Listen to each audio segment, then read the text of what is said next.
तो दोस्तों, पिछले एपिसोड में आपने सुना कि गुरु दानिश द्वारा जब महामंत्री जी को इस बात का पता चला कि सेनापति पुत्र विपुल ने उनकी बेटी जानवी को छेड़ा है, तो बड़े ही आक्रोश के साथ वो सेनापति को कक्ष में बुलाते हैं और उनके बेटे की करतूतों पर उनसे सफाई मांगते हैं। पर सेनापति अपने बेटे की गलती मानने के बजाय उन पर पर्दा डालकर अपने बेटे के लिए महामंत्री से उनकी बेटी का हाथ मांगते हैं। पर अब देखना यह है कि महामंत्री इस पर क्या प्रतिक्रिया दिखाते हैं। ये जानने के लिए चलिए सुनते हैं आज का एपिसोड। आप सुन रहे हैं कहानी आदि शक्ति का रहस्य, एपिसोड 28। सेनापति बड़े ही कुटिलता भरे लहजे में महामंत्री जी से बोले, महामहिम, पूरे क्षितिजपुर नगर में ढूंढने पर भी आपको हमारे खानदान से बढ़कर दूसरा कोई खानदान नहीं मिलेगा। इसलिए हम दोनों के खानदानों की भलाई के लिए मेरा आपसे ये अनुरोध है कि आप भी इस शादी के लिए मान जाइए। सेनापति, क्या आप मुझे अपने लड़के का कोई भी एक अच्छा गुण बता सकते हो? महामंत्री जी अब संयमित भाव से बोल रहे थे। तभी सेनापति कहने लगे, महामहिम, आप बताइए कि आपको अपने दामाद में कौन सा गुण चाहिए। शायद वो गुण मेरा लड़का आपको दिखा दे और उससे खुश होकर आप उन दोनों की शादी के लिए भी मान जाए। सेनापति, कोई भी लड़की का बाप चाहेगा कि उसका दामाद एक शक्तिशाली अद्वितीय योद्धा हो। इसलिए मैं तुम्हें और तुम्हारे बेटे को ये चुनौती देता हूँ कि हर साल होने वाली तलवारबाजी प्रतियोगिता में अगर तुम्हारा लड़का लगातार 5 बार विजयी होता है तो मैं अपनी बेटी की शादी उससे करवा दूंगा।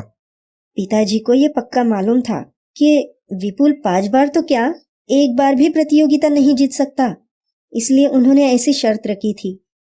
उन्हें लगा था कि प्रतियोगिता के नाम से ही विपुल पीछे हट जाएगा और उनके रास्ते का कांटा अपने आप ही निकल जाएगा। पर उनकी ये सोच गलत थी। सेनापति और उसके पुत्र के षड्यंत्रकारी दिमाग को समझने में वो असफल रहे थे। पिताजी की ये बात सुनकर सेनापति का चेहरा खुशी से खिल उठा और वो कहने लगे, महामहिम, आप बस शादी की तैयारी करना शुरू कीजिए। ये समझिए कि आज से 5 साल बाद ही मैं आपसे अपने पुत्र के बारात में मिलूंगा। इतना कहकर सेनापति वहां से चले गए। तुरंत आई मुसीबत अब 5 साल के लिए टल गई थी, ये सोचकर पिताजी थोड़ा आश्वस्त लग रहे थे। पर उसके बाद 4 साल तक जो होता रहा वो सब देखकर पिताजी ही नहीं बल्कि बाकी सभी लोग हैरान थे, क्योंकि सेनापति ने अपने ताकत के दम पर इन 4 सालों में अपने पुत्र को प्रतियोगिता में प्रथम स्थान पर ही रखा था। इसके लिए उन्होंने साम दाम दंड भेद सभी पैतरों का इस्तेमाल किया था। किसी भी तरह वो अपने पुत्र को 5 बार विजयी बनाना चाहते थे और अब ये 5वां और आखिरी साल है। इस बार अगर वो विजयी होता है तो मुझे मजबूरन उससे शादी करनी पड़ेगी। ये बात कहते वक्त जानवी की आंखों में निराशा साफ दिख रही थी। तब मैंने उससे कहा, जानवी, मैं तुमसे अभी इस वक्त शादी तो नहीं कर सकता, क्योंकि अगर मैंने ऐसा किया तो लोग बोलेंगे कि मैंने तुम्हारी मजबूरी का फायदा उठाया है। पर आज मैं तुम्हें ये वचन देता हूँ कि इस प्रतियोगिता में मैं जीत कर दिखाऊंगा और तुम्हें इस विपुल नाम की मुसीबत से छुटकारा दिलाऊंगा। उसके बाद अगर तुम्हारी मर्जी रही तो मैं अवश्य तुमसे शादी करूंगा, नहीं तो तुम अपनी जिंदगी जीने के लिए स्वतंत्र हो।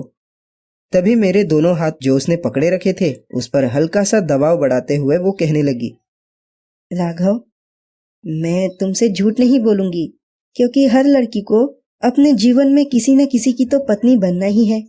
पर अगर उसका साथी उसकी पसंद का हो तो उसकी जिंदगी स्वर्ग बन जाती है। हालांकि मैं तुम्हें ना जानती हूँ और ना ही मैंने इससे पहले कभी तुम्हें देखा है, पर फिर भी पहली ही नजर में तुम्हें देखकर मुझे एक अपनापन का एहसास हुआ और इसी एहसास को मैं जीवन भर कायम रखना चाहती हूँ। इसलिए राघव, अब मैंने भी ये फैसला कर लिया है कि अगर कल तुम प्रतियोगिता में जीत जाते हो तो हमारी शादी धूमधाम से होगी, और अगर तुम्हें कुछ हो जाता है तो मैं भी अपना जीवन त्याग दूंगी। इतना कहकर उसने मेरे हाथों को चूम लिया और वो वहां से जाने लगी। उसे यूं जाते देख ऐसा लग रहा था मानो कोई सुंदर सा सपना टूट रहा हो।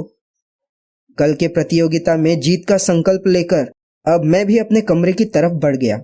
उस रात मुझे ठीक से नींद नहीं आ रही थी, पर जब मैं जानवी के बारे में सोचने लगा तो मेरी आंख कब लगी और मैं कब सो गया ये मुझे भी पता नहीं चला। जब आंख खुली तो सुबह हो चुकी थी। ये प्रतियोगिता का अंतिम दिवस था। दर्शक दीर्घा में भारी उत्साह था, लेकिन पहले की तुलना में आज दर्शकों की संख्या काफी ज्यादा थी। शायद कोई भी ये आखिरी लड़ाई देखने का अवसर गंवाना नहीं चाहता था। सुनने में आया था कि खुद महाराज भी आज की प्रतियोगिता देखने को उपस्थित रहने वाले हैं। सभी लोगों के मन में एक ही जिज्ञासा थी। मैं भी तैयार होकर कोठी से बाहर निकला और मैदान की ओर बढ़ने लगा। कुछ कदम चलने के बाद जानवी भी मेरे साथ साथ चलने लगी। उसका साथ होना मुझे अच्छा लग रहा था, मानो मेरी हिम्मत कई गुना बढ़ गई हो। उसका साथ पाकर मैं भी बड़े उत्साह के साथ उसके साथ चल रहा था। उसके चेहरे पर भी खुशी साफ दिख रही थी।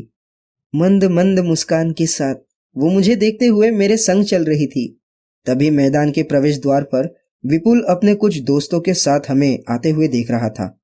हमारे उसके पास पहुंचते ही वो जानवी पर भड़कते हुए बोला, जानवी, तुम कैसी निर्लज्ज लड़की हो। जब तुम्हें पता है कि अब हमारी शादी होने वाली है तो तुम इस तरह दूसरे लड़के के साथ कैसे घूम सकती हो। उसकी वो कटाक्ष भरी बातें सुनकर जानवी सहम कर मेरे पीछे हो गई। ये देख फिर मैं ही बोल पड़ा, क्या क्या कहा तुमने? किसकी शादी और किसके साथ? मेरी बात पर विपुल मुझे गुस्से से देखने लगा और बोला, लड़के, तुम बीच में मत बोलो, ये हमारी आपस की बात है। और रही बात तुम्हारी, तो तुम्हें तो मैं अभी मंच पर हरा दूंगा और फिर इससे शादी करके इसे अपनी रानी बनाऊंगा। तभी मैंने उससे कहा, विपुल, इस तरह दिन में सपने देखना छोड़ दो, क्योंकि ना तो मैं तुमसे हारूंगा और ना ही जानवी की शादी तुमसे होगी। तभी विपुल का एक दोस्त कहने लगा, अरे लड़के, तुम हमारे विपुल भाई को नहीं जानते। वो प्रतियोगिता के लगातार 4 बार के विजेता रहे हैं और अब 5वीं बार विजेता बनकर वो जानवी भाभी से शादी करने वाले हैं। अच्छा, और अगर वो अब की बार हार गया तो? मैंने उस दोस्त को चिढ़ाने वाले अंदाज में कहा।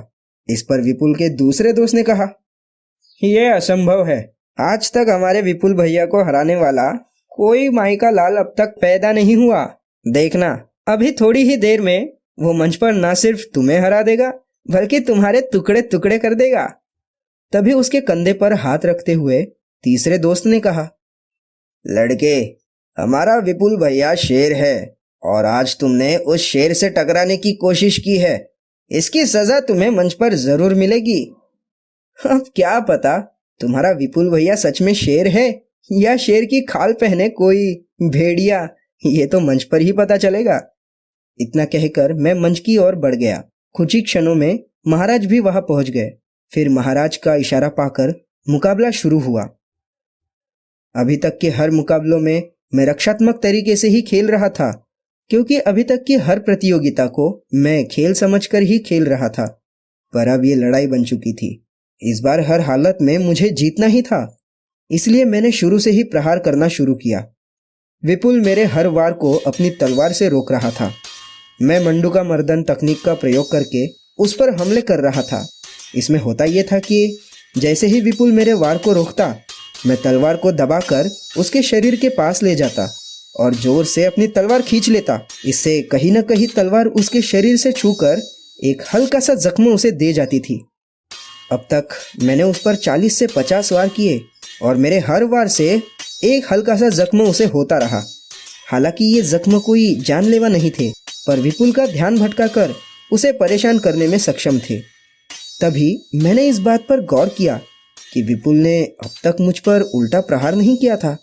मैं सोचने लगा, क्या इसे तलवारबाजी आती भी है या वो मुझसे डर रहा है? उसका ये रवैया देख मैं और भी अग्रसर हो गया। अब वो मंच पर ही इधर से उधर भागने लगा। मेरा अनुभव सही था, वो सचमुच मुझसे घबरा रहा था। ये देख मैं बोला, विपुल, तुम तो सचमुच शेर की खाल में भेड़िया ही निकले। कहा अभी कुछ देर पहले तुम मेरे टुकड़े टुकड़े करने की बात कर रहे थे और कहा अब इधर उधर भाग रहे हो। तुम सचमुच अगर योद्धा हो तो इधर उधर भागने की बजाय मेरा सामना करो, मुझ पर प्रहार करो। इतना कहकर मैंने उस पर वार किया। बड़ी मुश्किल से विपुल ने मेरे वार को रोका और कहने लगा, राघव, मैं तुम्हें तुम्हारे फायदे की एक बात बताता हूँ, सुनो। अगर तुम ये मुकाबला हार जाते हो और मुझे जीतने देते हो तो मैं तुम्हें 1000 सोने के सिक्के दूंगा।